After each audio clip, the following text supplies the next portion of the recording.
Buenas tardes, hermanas. Vamos a orar para iniciar esta enseñanza. Señor, te damos gracias por esta tarde y pongo todo en sus manos, en su Santo Espíritu, para que sea Él el que dirija esta enseñanza. En el nombre de Jesús, amén. Bueno, esta tarde estamos por concluir todo lo que es el avivamiento del rey Josías. A mí me tocó Segunda de Reyes 23, del 21 al 23. Voy a leer para ustedes y ahí vamos a desenvolver qué nos dice Dice así: después el rey dio una orden al pueblo: celebren la Pascua del Señor su Dios, según está escrito en este libro del pacto. Desde la época de los jueces que gobernaron a Israel hasta la de los reyes de Israel y de Judá, no se había concentrado una Pascua semejante. Pero en el año 18 del reinado del rey Josías, esta Pascua se celebró en Jerusalén en honor del Señor. Como hemos venido estudiando, y lo han dicho todas las compañeras, ¿qué es el avivamiento? Pues el avivamiento es animarse, es como volver a prender un fuego, y muchas veces en las iglesias se promueve que nos avivemos, o sea, avivar la iglesia para cumplir con la misión que Cristo nos dejó de esparcir su evangelio.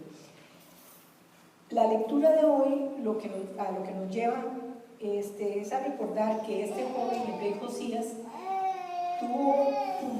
llegó muy joven podemos recordarlo, llegó muy joven, de 8 años, a ser el rey, y cuando él mandó a quitar los ídolos y todo que habían en el templo, se encontraron el libro del Pentateuco, y él entre los escombros estaba, porque se habían dedicado todo el pueblo de Judá a hacer idolatrías y altares en todo Judá para otros dioses que no era el Dios verdadero.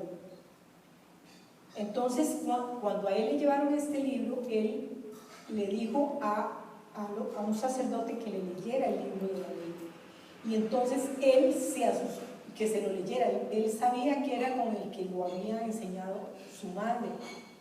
Entonces él envió a ellos a que fueran a consultar a Judas, que era una profetisa, y le mandó él sabía, cuando lo leyó, incluso se rasgó las ropas, porque él sabía que todo el pueblo estaba completamente desordenado, completamente en contra de lo que la ley, que el Señor le había entregado, las tablas y la ley y las ordenanzas que el Señor le había entregado a Moisés. Luego de esto, él tomó la decisión de enviar a consultar que qué pasaría si el pueblo, o sea, qué me va a pasar a mí también. Pero él estaba, o sea, completamente arrepentido de lo que su pueblo estaba haciendo, de todo lo que pasaba en ese momento. Cuando ellos regresaron, el Señor le envió a decir que ya estaba dictado un juicio contra Judá, porque habían sido, o sea, lo pecaminoso de este pueblo había sido terrible, pero que sin embargo al rey de Judá, que él sabía que se había arrepentido y que se había arrepentido de corazón, no le iba a mandar este juicio. O sea, ese juicio se iba a parar por un tiempo. A él se lo dijeron. Entonces es cuando viene él y promueve hacer de nuevo la Pascua, que no se había vuelto a hacer, que fue lo que yo les leí. Celebran la Pascua del Señor su Dios, según está escrito en este libro del pacto. Dice: desde la época de los jueces y la reyes, pasaron los reyes y todo, y no se había hecho una Pascua tan hermosa y tan plena como la hizo el rey Josías. Y para la gloria de Dios, así fue la mejor Pascua que se hizo en el reino de Judá. Luego él, si nosotros vemos o sea, ¿quién trabajó en Josías? Bueno, en el Antiguo Testamento sabemos que el Espíritu Santo venía y podía irse, ¿verdad? Pero en el caso nuestro Señor Jesucristo lo dejó a los creyentes para que permanezca en nosotros y nos esté guiando la verdad por medio de su palabra. Entonces, cuando él decidió hacer la Pascua, la hizo en una forma que está descrita en Segunda de Crónicas 35, del 1 al 19. Eso es muy largo de leer en este momento, pero ¿cómo la hizo el rey Josías? Bueno, además de haberse arrepentido primero de corazón, preparó a su pueblo y les dijo, todo el templo fue limpiado, todo fue hecho perfectamente y todo conforme estaba ordenado en la ley y las ordenanzas. Y no solamente eso hizo, sino que, según dice esta Crónicas 35, del 1 al 19, él mismo dio a su pueblo como 30,000 cabritas y ovejas y 3,000 novillos. Y también los sacerdotes y los que lo ayudaban a él dieron 3,000 ovejas y así. O sea, todos cooperaron, pero principalmente él les dio a su pueblo estos que eran los animalitos que se usaban para el sacrificio. Se prepararon los sacerdotes y fue imagínense lo que es llegar al templo y hacer ese ofrecimiento para que fueran esos, porque el cordero era el que cada persona tenía que llevar, o familia, para que lo degollaran, la sangre cayera en el propiciatorio y la grasa se quemaba en otro lado y así. Y según la capacidad de cada uno, así era el animalito que se sacrificaba. Pero él incluso se dio hacia su pueblo. O sea, él dio todo de lo que tenía para que todo el pueblo participara. Entonces, podemos ver que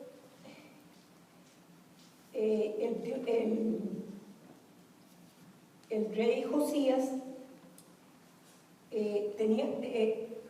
tuvo un avivamiento, pero no basado en algo que él simplemente pues encontró un libro y dice así y como que no, sino que fue por medio del Espíritu Santo que él logró avivarse él y avivar a su pueblo, y el pueblo cambió. Los sacerdotes levitas cambiaron, todo el pueblo cambió. Entonces, ¿qué trajo eso? Trajo que el juicio de Dios no se ejecutara en ese momento. Mientras que el rey Josías vivió, no se ejecutó el juicio sobre Judá, que ya estaba dictaminado que tenían que llevarse a cabo. Entonces ahí vemos lo que hemos estado estudiando, que Dios cambia cuando el hombre cambia, pero cuando cambia realmente tiene un arrepentimiento de corazón. ¿Y cómo? Ustedes preguntan, ¿cómo? Preguntémonos, ¿qué hizo Josías para entender lo que estaba pasando? Cogió y leyó la palabra. Entonces, ¿cómo podemos nosotros avivarnos? Nosotros tenemos que orar primero para tener una conversación con el Señor. Pero, ¿cómo creen que nosotros nos podemos avivar y cómo nos contesta el Señor? Igual que a Josías, por medio de la palabra. Para eso la tenemos. Entonces, una persona que quiera avivarse, o sea, no es por sí sola, sino primero lo pide, el Señor le va a dar, porque un avivamiento no es porque yo quiera, voy a avivar y voy a hacer esto, no es una cosa en la carne, tiene que ser una cosa de corazón, en la mente, en el alma. Entonces eso viene del Señor. no puede ser de otra forma. Entonces, Él nos va a dar las respuestas a todo lo que nosotros queramos saber o para el propósito que Él nos quiere, nos lo va a ir diciendo aquí en la palabra. ¿Cómo queremos? Y cómo descubrirnos incluso, descubrir lo que Él quiere de nosotros. Ahora, ahora se va a seguir hablando hasta que termine Segunda de Reyes, pero el objetivo principal de este libro de Segunda de Reyes es ver qué fue lo que le pasó primero al pueblo de Israel y segundo al pueblo de Judá, que cayeron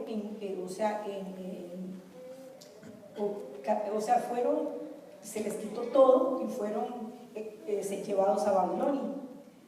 ¿Como resultado de qué? Del juicio de Dios. ¿Y por qué del juicio? ¿Y por qué lo juzgó Dios? Como siempre nos va a juzgar, por el juicio del pecado, por el pecado y la desobediencia a su palabra.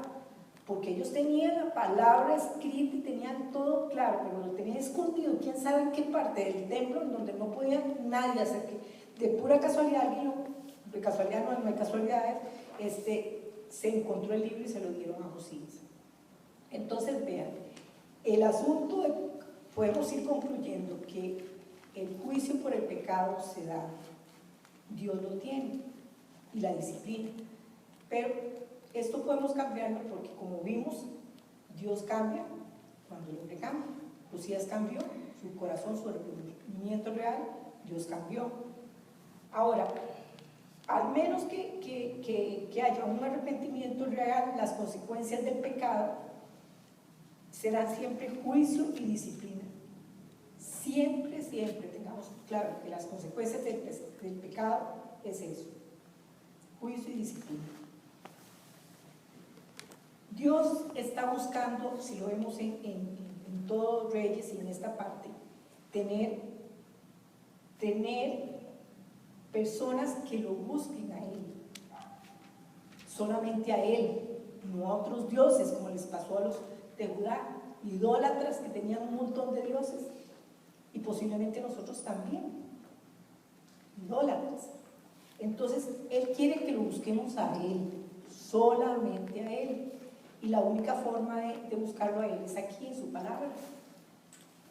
Ahora, nada sustituye, nada así, ni ir a oír, bueno, sermones, o posiblemente sí, porque donde nos alimentemos en la iglesia local, eso sí es para nosotros, porque es lo que el Señor nos está enviando para este rebaño. Pero nada sustituye la palabra de Dios en la vida espiritual. O sea, nada. No la sustituye en una congregación, ni en una nación, como pasó con Judá, ni la sustituye en una persona. O sea, la palabra de Dios es vital. Entonces, ¿qué nos toca a nosotros? Nos toca decidir, digamos, cómo movernos. ¿Qué quiere decir esto? ¿Cómo movernos? Me muevo hacia estudiar la palabra y entender que tengo juicios o disciplinas o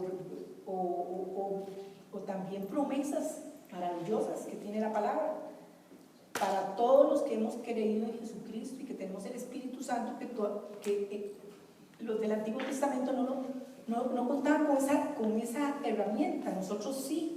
Entonces, al tener nosotros con esta herramienta,